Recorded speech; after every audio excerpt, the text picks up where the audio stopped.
Today we celebrate the third Sunday of Advent, and in our Gospel we hear all about who John the Baptist is. Many of the leaders of religion at the time were wondering about who St. John the Baptist was. We hear that some thought he was the Messiah, some thought he was Elijah returned, others thought he was another great prophet among them. Now John the Baptist was a very humble man, for to be humble is to be who we truly are and be able to admit that in the face of God. And so John the Baptist didn't shy away from what he was doing, but he also didn't shy away from who he really was. He was not the Messiah or Elijah or a great prophet. He said, "No, I am not, but there is one greater than I who already lives among you, who will be coming after me." Why is that? John the Baptist's whole mission was to prepare the way for the Lord, to make everyone ready to see him. Our life, in many ways, is called to be just like John the Baptist.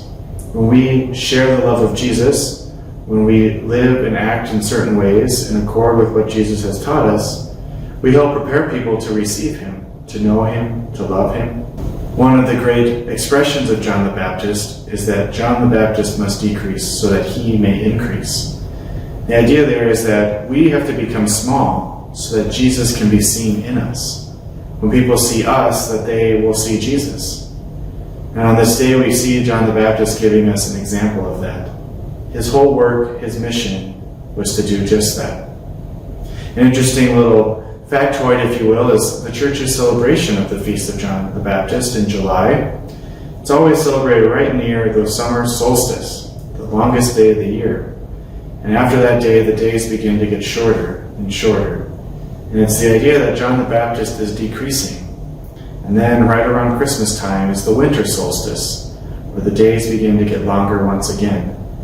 And then in order for the days to get longer, they first must get shorter.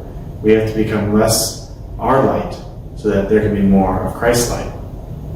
Speaking of light, today would have been the feast day of St. Lucy, but since it's Sunday, we don't get to celebrate her this year. She's the patroness of light. She was an early martyr who had her eyes picked out. And it's the traditional day where we light our Christmas tree and light the candles for Christmas. And so let us ask our patrons today, St. John the Baptist and St. Lucy, that we may always bear the light of Christ from our baptism in our hearts, to share that light and joy with the whole world as we continue to await the arrival of our Savior.